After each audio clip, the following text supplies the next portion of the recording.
You know, there are some houses that seem alive. They breathe with their owners, soak up their laughter, their arguments, quiet conversations past midnight, the smell of morning coffee and freshly baked bread. Every creak of a floorboard in such a house is not just the sound of old wood. It is the echo of someone's footsteps. Every speck of light on the wall is not just a ray of sunlight, but a witness to hundreds of awakenings. Elena Viktorovna's house was just like that. It was old, with a mezzanine with carved architraves that her husband, Sergei, had carved himself on long winter evenings.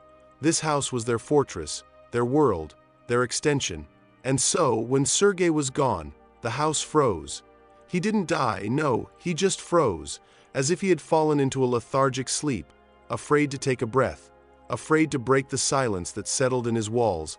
Elena Viktorovna's world didn't just change. It was as if it had been turned off. Imagine a bright, light-filled room where music is playing, where there are flowers on the table, where life smells, and then someone goes to the light switch and flicks it, and everything, darkness, and the deafening, ringing silence. That's what she felt, the very silence that presses on the ears, which makes you hear the beating of your own heart, like the beating of a funeral bell, the habitual way of life, which he and Sergei had been building brick, by thread, for 30 years. Crumbled in an instant. Everything that had been a pillar, a meaning, a daily ritual was gone. She woke up in the morning out of habit, at 700, without an alarm clock, and her first thought, even before she could open her eyes, was about him. She would reach out to his side of the bed and come across a cold, empty sheet, and at that very moment, the full weight of reality was hitting her. He didn't just go into the kitchen. He didn't go on a business trip. He's gone. And it won't be, and this simple, cruel fact had to be accepted somehow and lived another day. She got up and went to the kitchen. I put the kettle on, and that teapot. It was like a living reproach. His loud, piercing whistle was always designed for two people. He invited them both to the table, to a morning conversation, to discuss plans for the day, and now? Now this whistling was breaking the silence and hitting the nerves. She would pour herself a cup of tea and sit down at the table where they had been sitting together until recently. She looked at his empty chair and saw him there. I saw him smiling at her, winking at her, reaching for a sandwich. Memory is an amazing and sometimes very cruel thing. She gave her the brightest, warmest pictures from the past, making the present even more unbearable. She was only 52, an age when many people are just starting to live for themselves. The children have grown up. A career has been built. You can travel, engage in hobbies. But she felt infinitely old. Not with my body, no, with my soul. The burden of loneliness turned out to be heavier than all the years she had lived. All the difficulties that she and Sergei had once overcome together. Together is the key word. Any burden seems easier if you carry it together. And when you're alone, even the lightest feather can pin you to the ground. The evenings were the hardest challenge. It was still possible to distract yourself during the day. Shopping, cleaning, some small things in the yard. They created the illusion of employment, the illusion of life. But when dusk fell and the lanterns were lit outside, the house sank into a viscous void. She turned on the TV, but the faceless, screaming voices from the screen could not drown out the silence inside. They only emphasized it. She was sitting in an armchair, wrapped in his old woolen plaid, and staring at one point. Sometimes she found herself waiting. He expects the gate to creak, the front door to slam, and his confident, heavy footsteps to be heard along the corridor, the steps of the owner of the house, her husband's footsteps. But the gate was silent, and the house was silent with her. Her son, Dmitri, was a very grown-up guy at that time. The last year of the prestigious Metropolitan Institute. Bright prospects. Diploma is almost in your pocket. He came over for the weekend and saw it all. He saw his lively, energetic, always smiling mother turning into a shadow. He watched her hunched back as she stood at the stove and mechanically stirred the soup, which he knew she would hardly eat. He could see her deadened eyes, which had been dancing with mischievous sparkles before. He could hear her soft, lifeless voice. And a decision was maturing in his young, warm heart. Hard as granite, he was studying for his final exam, sitting in his rented Moscow apartment. Life was in full swing around them. Friends invited them to the cinema. Classmates made grandiose plans. Someone was going to do an internship abroad. Someone had already received an invitation to a large company. All roads opened up before him. Moscow beckoned, promised success, a career, and a lot of money. He could have been anything. But before his eyes was not a megalopolis shining with lights, but a quiet old house with a mezzanine, and in the window of this house is the lonely figure of his mother. And at that moment, all the prospects, all the temptations of the capital faded, shrank, lost all meaning in the face of its quiet, silent despair. He realized that his main business was not here, not in pursuit of success. His main business is there, next to her. After defending his diploma, he packed his things. My friends didn't understand. Dimka, are you crazy? His best friend, Anton, told him. You were invited to join such a company. You've been dreaming about this. If you go to your town, you'll die there, and you won't have a proper job. Why? And Dmitri looked at him and calmly replied, You know, Anton, there are more important things than a career. There is a mother. And there was so much confidence in his voice that it was useless to argue. He returned home, not for a vacation, not for a couple of weeks. For good, he stayed. His concern was not intrusive. It did not fall on Elena Viktorovna like a waterfall. No, it seeped into her life gradually, delicately, like the first spring thaw that slowly melts the snowdrifts. At first, it was just calls in the middle of the day. He got a job as an engineer at a local factory. A job not as prestigious as in Moscow, but quite worthy, and so, at lunchtime, he always dialed her number. Hey, Mom! How are you there? What culinary masterpieces are you cooking for dinner tonight?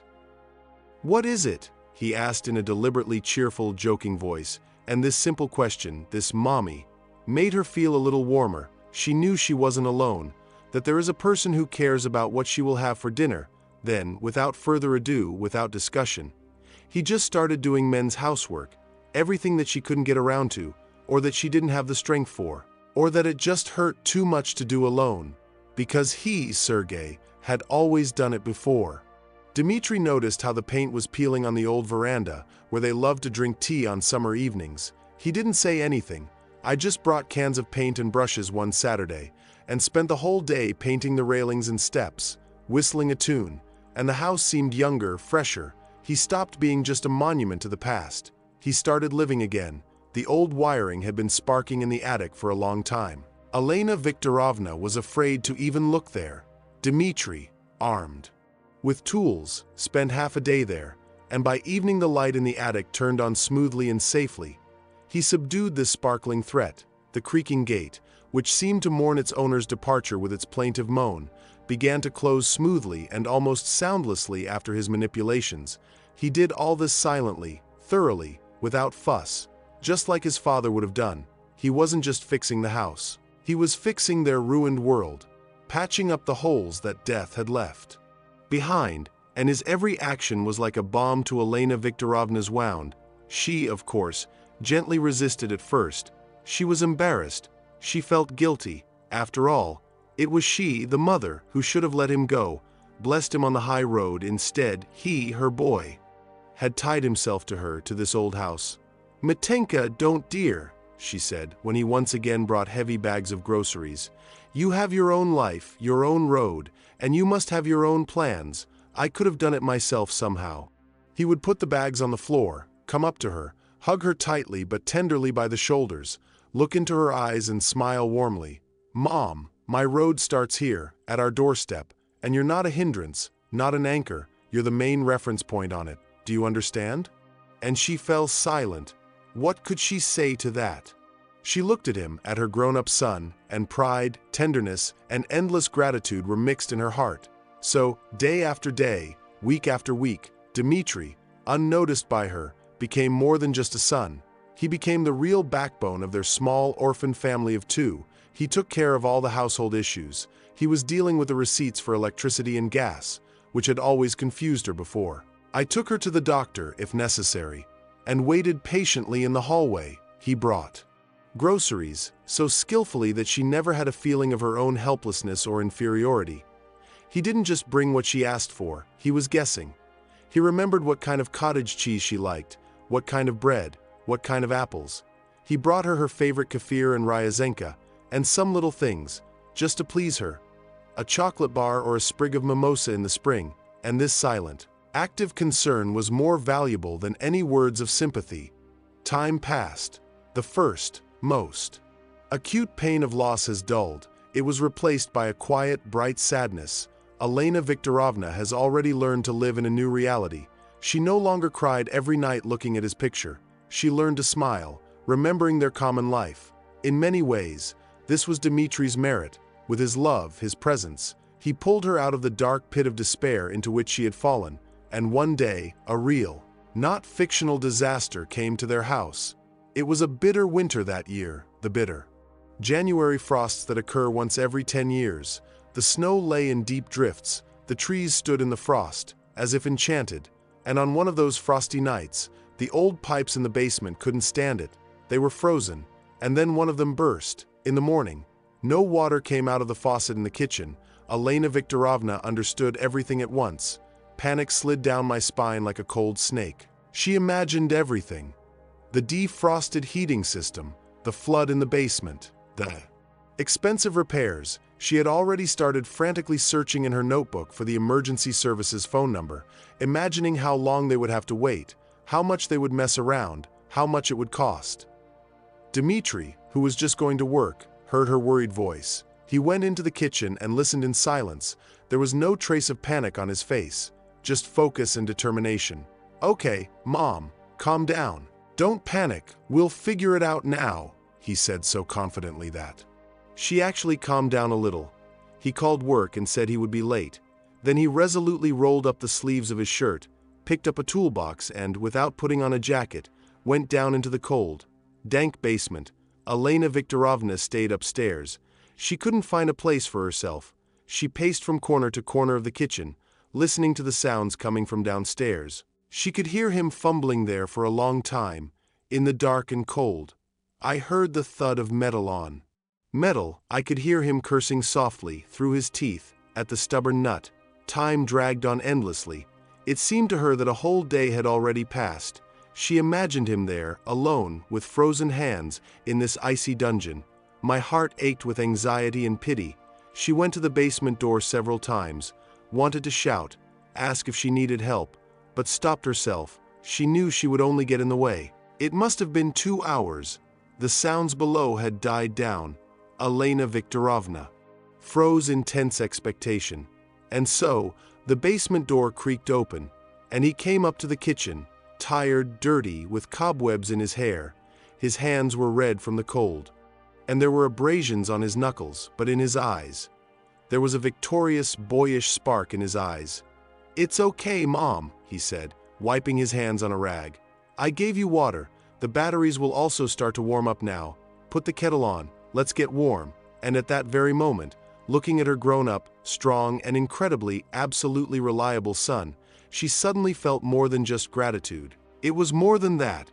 She saw in him not a boy who needed to be taken care of, but a man to lean on, and in his movements, in his calm confidence, in his laconic thoroughness, she suddenly saw her Sergei so clearly, so piercingly, his grip, his ability to solve problems without creating panic, his unshakable, masculine calm, which always acted on her like the best sedative. She realized that her husband wasn't gone forever. It continues. He lives in their son, in his character, in his actions, in his attitude towards her, towards the house. It was such a powerful, such an overwhelming discovery that tears welled up in her eyes. But these were no longer tears of grief. They were tears of pride and quiet, bright joy. She put the kettle on. They were sitting at the kitchen table and drinking hot, sweet tea. Dmitri told her in detail how he had been tinkering with the pipes, how he had come up with a temporary solution, and what he would need to buy in order to overhaul everything in the summer. And she looked at him, at his chapped lips, at his tired but happy eyes, and was silent, and in that silence was everything. All her love, all her tenderness, all her endless gratitude. Life was slowly getting into its new groove. The loneliness that had seemed eternal to her receded. His icy grip loosened, melted under the warmth of filial care. A neighbor, Klavdia Semyonovna, a lively and observant old woman, met her at the gate one day. Len, I'm looking at you. I can't get enough of you, she chattered. You and Mitka are so lucky. Not a guy, but gold. The support is real. When I got married, I forgot the way to my mother, and yours. The other one would have flown to his Moscow long ago, but yours took root. Take care of him, Len. You can't find such sons these days with fire. And Elena Viktorovna, listening to her, was not just pleased. She was really happy. That quiet, deep happiness that doesn't shout about itself, but warms from the inside. Dmitri, of course, built his own life. He was not a hermit, trapped with his mother in four walls. He had an interesting job at the factory. He was appreciated and respected. He had loyal friends with whom he went fishing or to the sauna. He lived the full, normal life of a young man, and soon a girl appeared in his life. Anya, quiet, sweet, with bright eyes. Elena Viktorovna, to be honest, was a little worried before we met. A selfish fear stirred in the depths of his soul. What if she took him away? What if he moves away? But all her fears were dispelled on the very first evening. Dmitri, with pride and slight embarrassment, brought Anya to introduce her to her mother, and Anya turned out to be exactly the kind of girl one could only dream of for her son. She didn't try to pull the blanket over herself, didn't demand all of Dmitri's attention. She treated Elena Viktorovna, their house, and their lifestyle with sincere respect and interest. She admired old photographs, asked about the recipe for her signature apple pie, and looked at Dmitri with such warmth that Elena Viktorovna's heart melted. They got married a year later. We had a modest but very emotional wedding. They began to live separately, in their own apartment, but one holy rule has remained unshakable. Every Sunday there is lunch at the mother's house, and the house, which once froze with grief, came to life again for real. It was filled with new voices, fuss, laughter. Anya turned out to be an excellent hostess and was happy to help her. Mother-in-law set the table. Dmitri, like his father once, sat at the head of the table, telling the news from work, and on one of those Sunday afternoons, Elena Viktorovna was sitting in her chair and looking at them, at her son, who looked so much like her husband, to her daughter-in-law, who had already become like a daughter to her. They were having fun arguing and laughing about something. The mind-blowing aroma of her pies wafted from the kitchen. Sunlight flooded the room, and at that moment, she realized with absolute clarity one simple but very important thing. Great love, true love, it doesn't die. She doesn't go anywhere. She just changes her appearance. It grows with new, no less strong roots in children and grandchildren. Fate was both cruel and generous to her at the same time. She took her beloved husband away from her, leaving a gaping void in her soul. But she also gave her a son, not just a son, but a defender, a comrade, and the closest friend in the world, the son who did not let her drown in grief, who offered his shoulder and, without realizing it, took the place of her departed husband, becoming the new pillar of her life. He gave her the strength to breathe deeply again, to see the colors of the world again, enjoy every new day again, and looking at the happy faces of her children, she mentally smiled at her Sergei, who, she knew, was now looking down at them from heaven. She smiled and said to him without words, "It's okay, honey, we're doing well, you can rest easy."